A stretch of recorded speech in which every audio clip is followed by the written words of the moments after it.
नमस्कार दोस्तों, आपका प्रो पोली चैनल में स्वागत है।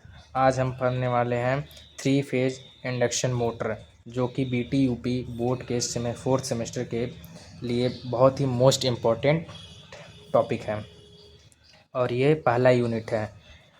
जैसे कि जो थ्री फेज इंडक्शन मोटर होता है वह थ्री फेज जो ट्रांसफार्मर होता है, एसी ट्रांसफार्मर, उसी की भांति ही कार्य करता है। जैसे कि थ्री फेज ट्रांसफार्मर है ना, उसका जो प्राइमरी साइड रहता है, जो प्राइमरी वाइंडिंग, वो थ्री फेज जो मोटर होता है उसका भी प्राइमरी वाइंडिंग एक समान होता है, स्टेटर हो जाता है। तथा जो सेकेंडरी वाइंडिंग होता है वो थ्री फेज इंडक्शन मोटर का वो रोटेटिंग होता है, बट ट्रांसफार्मर का जो सेकेंडरी वाइंडिंग होता है वो स्टेशनरी होता है।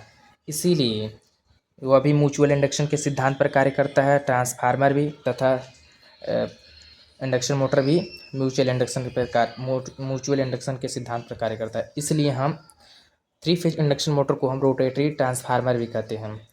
तो इंडक्शन मोटर क्या होता है? वह मोटर जो इंडक्शन के प्रिंसिपल पर कार्य करता है उसे इंडक्शन मोटर कहा जाता है।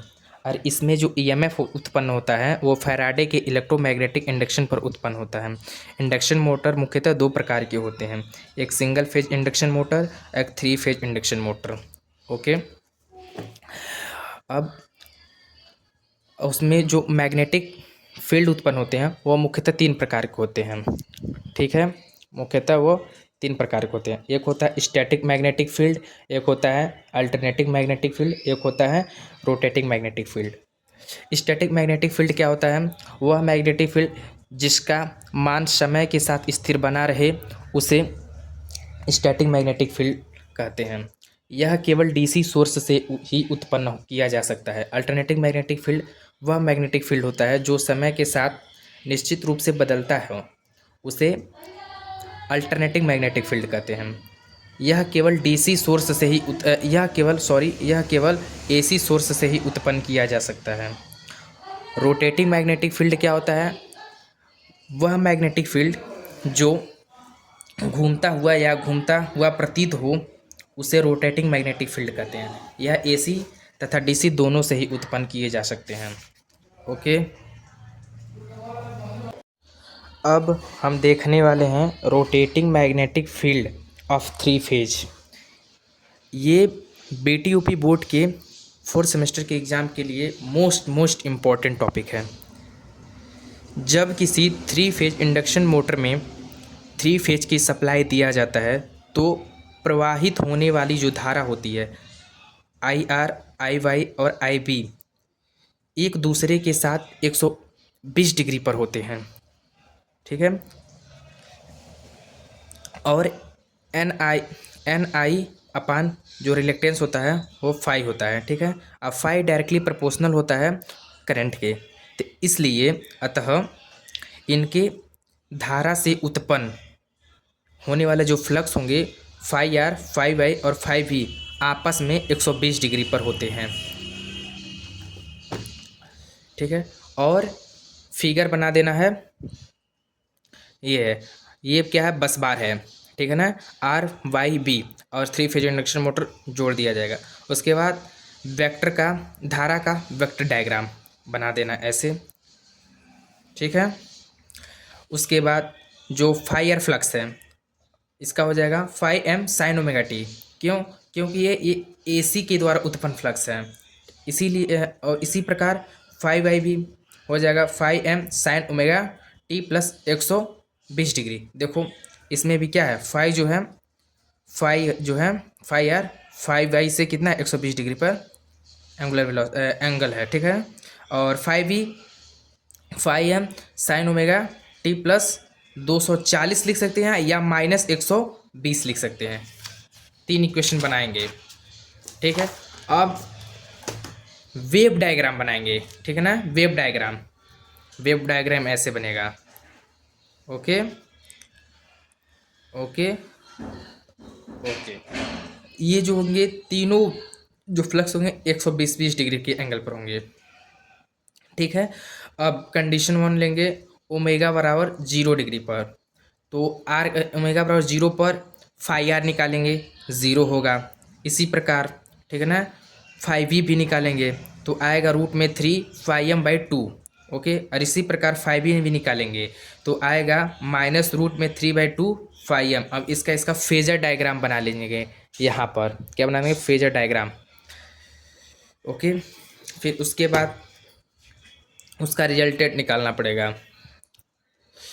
रिजल्टेंट कैसे निकलेगा, फाई आर रिजल्टेंट फ्लक्स निकालना है तो क्या करेंगे, रूट में फाई आर का वर्ग प्लस फाई वाई का वर्ग प्लस फाई वी का वर्ग plus 2 phi Y phi V और कास 60 डिग्री। क्यों, क्योंकि फाई आर क्या हो गया, फाई आर ज़ीरो हो गया। ठीक है ना, फाई आर ज़ीरो हो गया तो हम किसके बीच में एंगल लिया जाएगा, phi Y and phi B के बीच में। तो इसलिए इसे सॉल्व करने पर आ रहा है √3/2 φm। इसे लिख सकते हैं 1.5 φm। ठीक है, ये रिजल्टेंट फ्लक्स हो गया। फिर कंडीशन 2 पर लिखेंगे एट ओमेगा बराबर टी बराबर 60 डिग्री पर, तो फाई आर निकालेंगे 60 डिग्री पर तो आएगा φm √3/2। फिर 60 डिग्री पर निकालेंगे फाई वाई भी 0 आ जाएगा। फिर फाई बी निकालेंगे 60 डिग्री पर तो रूट माइनस में √3/2 और इसका फेजर डायग्राम बना लेंगे। ओके, देख लो। और इसी प्रकार इसका भी क्या कर देंगे, रिजल्टेंट फ्लक्स निकाल देंगे। ओके, रिजल्टेंट फ्लक्स तो इसको भी सॉल्व करने पर कितना आएगा, फाई आर बराबर 1.5 φm आएगा। और एट फिर इसी प्रकार 120 डिग्री पर ले लेंगे तो ऐसे ही सॉल्व करने पर इसका फेजर डायग्राम भी, इसका फेजर डायग्राम मोस्ट इम्पॉर्टेंट है बनाना। इसी से ही दिखेगा कि जो रिजल्टेंट फ्लक्स है वो कैसे रोटेट कर रहा है। ओके, फिर इसी प्रकार इसका भी रिजल्टेंट निकालेंगे, कितना आएगा 1.5 φm। अतः तात्पर्य है कि 3 फेज का जो फ्लक्स है वह सिंगल फेज या 2 फेज के 1.5 गुना अधिक प्राप्त होता है, तथा जो 3 फेज का जो फ्लक्स होता है वह घूमता हुआ प्रतीत होता है। अब 3 फेज इंडक्शन मोटर क्या होता है, 3 फेज इंडक्शन मोटर वह 3 फेज मोटर जो इंडक्शन के प्रिंसिपल पर कार्य करता है उसे 3 फेज इंडक्शन मोटर कहा जाता है। यह मोटर म्यूचुअल इंडक्शन पर कार्य करता है। इसमें ईएमएफ का उत्पादन फैराडे के नियम से होता है। 3 फेज इंडक्शन मोटर के जो मोटर होता है वह 3 फेज के इलेक्ट्रिकल एनर्जी को मैकेनिकल एनर्जी में कन्वर्ट करता है। और इसका जो कार्य होता है, जो 3 फेज इंडक्शन मोटर का कार्य ट्रांसफार्मर की भांति होता है, बट इसमें जो सेकेंडरी वाइंडिंग होती है वह रोटेटिंग होती है, इसलिए इसे रोटरी ट्रांसफार्मर भी कहते हैं। और इसकी जो गति होती है वह सिंक्रोनस स्पीड से थोड़ा कम होती है, इसीलिए इसे असिंक्रोनस मोटर भी कहा जाता है। इसकी संरचना एवं कार्य प्रणाली नीचे दी गई है। 3 फेज इंडक्शन मोटर के मुख्यतः 2 भाग होते हैं, एक स्टेटर होता है, एक रोटर होता है। स्टेटर के भी मुख्यतः निम्न भाग होते हैं, yoke, core, insulation, winding, hook, terminal post, base plate and nut bolt. Rotor के भी मुख्य भाग होते हैं, जैसे कि कोर हो गया, वाइंडिंग हो, इंसुलेशन हो गया, शाफ्ट हो गया, वियरिंग हो गया, और अदर जो पार्ट होते हैं स्टेटर के, जैसे कि एंड प्लेट, स्लिप रिंग और ब्रशेस। ठीक है, स्टेटर क्या होता है, स्टेटर लिखना हो, देखना हो, देखो इंडक्शन मोटर का वह भाग जो स्थिर अवस्था में रहता है उसे ही स्टेटर कहा जाता है। यह मशीन का सबसे बाहरी भाग होता है। अब उसके अंदर पढ़ना है योक। यह मशीन का सबसे बाहरी भाग तथा सिलेंड्रिकल होता है। यह कास्ट आयरन या कास्ट स्टील का बना होता है। जैसे कि जो 3 फेज के मोटरी होते हैं उसका जो स्टेटर होता है, जैसे कि बड़े 3 फेज इंडक्शन मोटर बनाना हो तो वो उसमें फैब्रिकेटेड स्टील या माइल्ड स्टील का बनाते हैं। उसका जो यदि छोटे टाइप का जो हो, छोटे लेवल का 3 फेज इंडक्शन मोटर हो तो वो कास्ट आयरन का बनाया जाता है। जैसे कि कास्ट आयरन का मतलब यह है कि इसमें 2 से 4% कार्बन होगा और 96 से 98% आयरन होता है। फिगर ऐसे बना देंगे, ठीक है। अब मशीन के योग पर देखो, मशीन के योग पर टर्मिनल बॉक्स होता है और मशीन के योग के साथ ही कोर को फिट किया जाता है। और योग के जो निम्न कार्य होते हैं, यह बाहरी आघातों से सुरक्षा प्रदान करता है, ठीक है ना, अंदर की आंतरिक भागों को। यह कोर तथा वाइंडिंग को पकड़े रहता है तथा लीकेज फ्लक्स को कम करता है और लो रिलेक्टेंस पाथ प्रोवाइड कराता है फ्लक्स के लिए, ठीक है। अब कोर एंड स्लॉट्स क्या होते हैं? कोर एंड स्लॉट्स क्या होते हैं? थ्री फेज इंडक्शन मोटर का जो कोर होता है वह सिलिकॉन स्टील या स्टेनलेस स्टील का बनाया जाता है, क्योंकि सिलिकॉन स्टील बनाने से ये होता है कि हिस्टैरिसीस लॉस जो होते हैं कम से कम होता है। और लेमिनेटेड बनाने का अर्थ ये होता है कि एडी करंट कम से कम, एडी करंट जो हो लॉस कम से कम हो, ठीक है। इसका फिगर ऐसे बना देना है। फिर स्लॉट्स, इसी के अंदर वाइंडिंग किया जाता है। स्लॉट्स मुख्यतः चार प्रकार के होते हैं। एक होता है whole open slots, teeth slots, close slots and half open slots. Inner slots और एक आउटर स्लॉट्स होता है। इनर स्लॉट्स स्टेटर पर की जाती है, आउटर स्लॉट जो होते हैं रोटर पे की जाती है, ओके।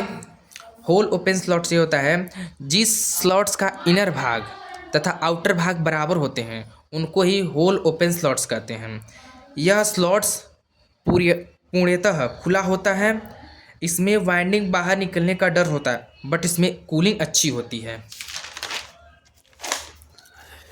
7 स्लॉट्स, यह स्लॉट्स आरी के दांत के आकार का होता है। इसमें वाइंडिंग के बाहर निकलने का खतरा भी होता है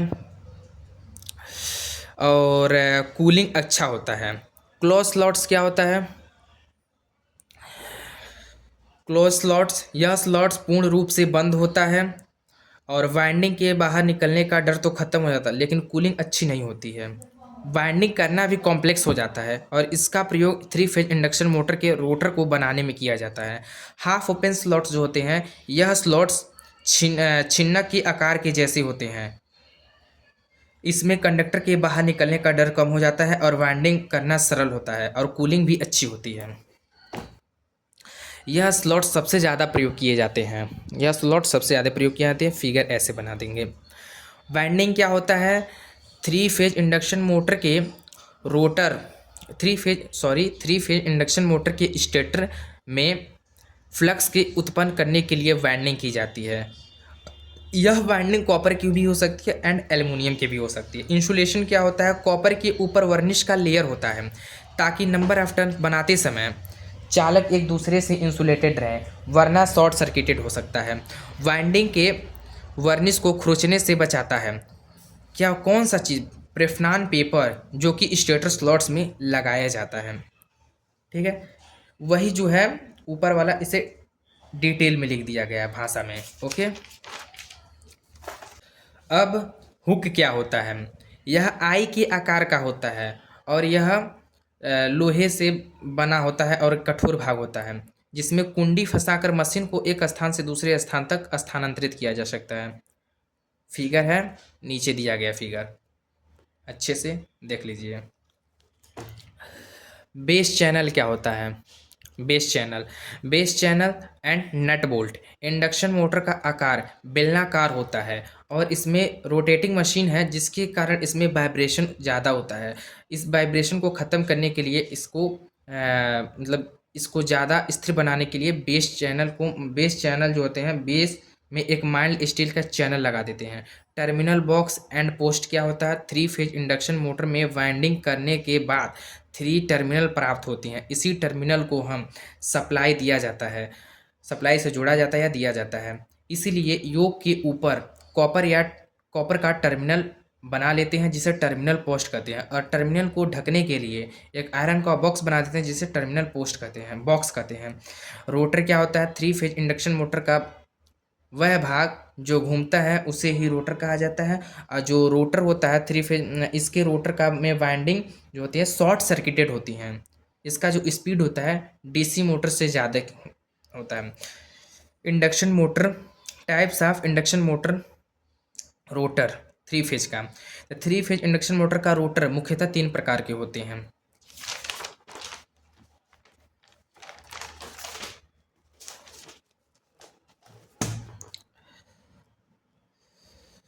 एक होता है squirrel cage wound rotor, double squirrel cage wound rotor, एक होता है फेज वाउंड रोटर या स्लिप रिंग वाउंड रोटर भी कह सकते हैं। स्क्वायरल केज वाउंड रोटर, इसका फिगर देख लो ऐसे बनेगा। और इसका कंस्ट्रक्शन कैसे किया जा रहा है इसमें देखो। सबसे पहले एक स्टेनलेस स्टील या सिलिकॉन स्टील का एक गोलाकार पट्टी लेते हैं, पुनः उसे बंद खांचा बनाते हैं और उसको वर्निश में डुबोकर इंसुलेशन लेयर चढ़ा लेते हैं। पुनः उस सभी टुकड़े को आपस में जोड़ लेते हैं, अर्थात उसे लेमिनेटेड बना देते हैं। कोर स्टील मतलब कोर को सिलिकॉन स्टील या स्टेनलेस स्टील बनाने से हिस्टेरिसिस लॉस कम होते हैं और कोर को लेमिनेटेड बनाने से एडी करंट लॉस कम होते हैं। इसके स्लॉट्स तिरछे बनाए जाते हैं और इसमें कॉपर जो होते हैं कॉपर बार को भरने के बाद दोनों सिरों को हम कॉपर रिंग से शॉर्ट सर्किटेड कर देते हैं। अब जो स्क्यूड कंडक्टर डाले जाते हैं वो उस जो स्क्यूड कंडक्टर डाले जाते हैं R2 का मान बढ़ जाता है, जिससे कि स्टार्टिंग टार्क भी बढ़ जाता है, कॉगिंग इफेक्ट को भी कम करता है। और सबसे खासियत बात यह है स्क्वायरल के इंडक्शन मोटर का, इसका जो स्टार्टिंग टार्क कम होता है और इसे नो लोड पर ही स्टार्ट किया जाता है। ठीक है। Double squirrel cage wound rotor क्या होता है, लिखेंगे वह रोटर जिसमें डबल वाइंडिंग का प्रयोग किया जाता है, जिसमें डबल केज बनाते हैं, इसीलिए इसे double squirrel cage wound rotor कहते हैं। स्क्वायरल केज वाउंड रोटर में R2 कम होने के कारण इसका स्टार्टिंग जो टार्क होता है वह कम प्राप्त होता है, जिससे वह लोड पर स्टार्ट नहीं होता था। इसमें जब डबल स्लॉट बनाकर वाइंडिंग की जाती है तो यह लोड पर स्टार्ट हो जाता था। ठीक है ना। इसके कंस्ट्रक्शन में आउटर केज स्लॉट्स वाइंडिंग होता है और एक इनर केज स्लॉट वाइंडिंग होता है। आउटर केज स्लॉट वाइंडिंग देखते हैं। यह स्लॉट्स रोटर में बाहर की ओर होता है। इसका एरिया बहुत कम होता है, जिससे कि इसका जो रेजिस्टेंस होता है वह बढ़ जाएगा और टार्क भी होता है वह भी बढ़ जाता है, स्टार्टिंग टार्क। और जो मोटर है वह लोड पर स्टार्ट हो जाएगा। जब मोटर 70 से 80% स्पीड प्राप्त कर लेता है तो आउटर केज जो स्लॉट्स के वाइंडिंग होते हैं उनका कनेक्शन हटा लेते हैं। और इनर केज स्लॉट्स वाइंडिंग क्या होते हैं, यह स्लॉट्स रोटर के अंदर होते हैं। ठीक है। और यह साफ्ट की ओर बने होते हैं। इसका एरिया ज़्यादा होता है, जिससे कि इसका जो रेजिस्टेंस होता है कम हो जाता है, यह रनिंग के समय कार्य करता है। ठीक है। देखते हैं इसमें नोट पॉइंट लिखते हैं।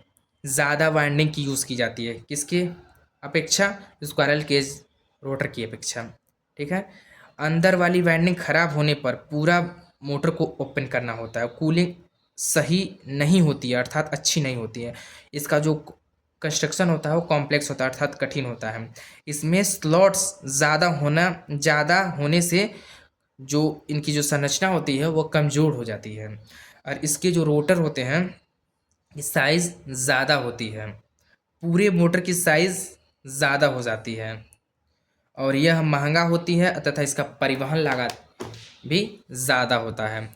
फेज वाउंड रोटर या स्लिप रिंग वाउंड रोटर, यह परीक्षा के दृष्टि से मोस्ट इम्पॉर्टेंट है। फिगर ऐसे बनेगा, डीसी मोटर के जो रोटर होते हैं उसके समान रहेगा। यह रोटर डीसी मशीन्स के रोटर के समान ही होता है।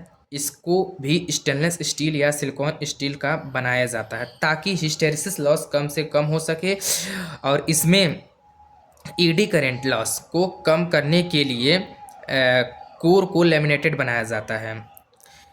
इसका स्लॉट सेमी कंडक्टर होता है, इसका जो स्लॉट्स होता है सेमी क्लोज होता है तथा इसका शाफ्ट माइल्ड स्टील का होता है। इसकी वाइंडिंग 3 फेज के जैसा स्टार में किया जाता है। 6 पॉइंट तथा 3 पॉइंट को पहले ही शॉर्ट कर देते हैं और बचे हुए 3 पॉइंट को स्लिप रिंग पर दे देते हैं, और जो कि ब्रश के माध्यम से बाहरी जो रेजिस्टेंस को जोड़ता है। ठीक है। ठीक है। और नोट पॉइंट में लिखना, नोट पॉइंट में मोटर को बाहरी रेजिस्टेंस द्वारा स्टार्ट करके 70 से 80% स्पीड आने के बाद बाहरी रेजिस्टेंस को हटा लेते हैं। ऐसे फिगर बनेगा। अब उसके बाद हमें वर्किंग देखना है, 3 फेज इंडक्शन मोटर का वर्किंग। ओके, जब 3 फेज देखो हम जो बोल रहे हैं वह वर्किंग लिखना है, ठीक है। ये थोड़ा कॉम्प्लिकेटेड दिख रहा है, ठीक है। जब 3 फेज इंडक्शन मोटर को, ठीक ना, 3 फेज की एसी सप्लाई दी जाती है तो उसके स्टेटर में रोटेटिंग मैग्नेटिक फील्ड उत्पन्न होता है, और यह रोटेटिंग मैग्नेटिक फील्ड रोटर के कंडक्टर को कट करता है, जिससे कि फैराडे के विद्युत चुंबकीय प्रेरण के सिद्धांत पर उसमें ईएमएफ उत्पन्न हो जाता है। चूंकि रोटर शॉर्ट सर्किटेड होता है इसलिए उसमें एक करंट उत्पन्न हो जाता है, एक इंड्यूस्ड करंट उत्पन्न हो जाता है, अर्थात उसमें एक करंट इंड्यूस्ड हो जाता है, लिखेंगे।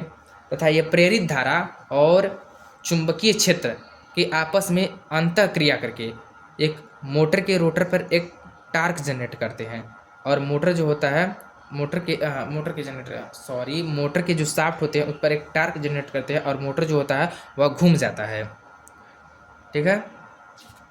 ये हो गया आपका वर्किंग। अब कॉगिंग क्या होता है, पढ़ना है cogging. Cogging effect most important है। जब 3 फेज इंडक्शन मोटर में नंबर ऑफ स्टेटर स्लॉट्स तथा नंबर ऑफ रोटर स्लॉट्स की जो संख्या होती है वो बराबर हो जाती है, तो उससे तो स्टेटर तथा रोटर के जो पोल्स होते हैं आपस में इंटरलॉक्ड हो जाते हैं, ऐसे इंटरलॉक्ड हो जाते हैं, और जिसके कारण रोटर घूम नहीं पाता है, और इसी प्रक्रिया को प्रोसेस को हम कॉगिंग इफेक्ट कहा जाता है। जब 3 फेज इंडक्शन मोटर के स्टेटर में सप्लाई दिया जाता है तो स्टेटर में फ्लक्स उत्पन्न होता है, और यह फ्लक्स रोटर के कंडक्टर को कट करता है, जो कि रोटर में भी ईएमएफ उत्पन्न होता है, और शॉर्ट सर्किटेड होने के कारण उसमें भी धारा के कारण फ्लक्स उत्पन्न हो जाती है, और दोनों फ्लक्स आपस में इंटरलॉक्ड हो जाते हैं। फिगर ऐसे बनाना है, अच्छे से देख लो। और फिर कॉगिंग इफेक्ट को समाप्त करना, कैसे समाप्त किया जा सके, तो कॉगिंग इफेक्ट को समाप्त करने के लिए निम्न व्यवस्थाएं किया जाता है। पहला, स्टेटर स्लॉट्स को ज़्यादा बनाया जाएगा नंबर ऑफ रोटर स्लॉट से, और इसमें जो रोटर स्लॉट्स को तिरछा स्क्यूड बनाया जाता है। ओके ओके, अब स्पीड स्लिप क्या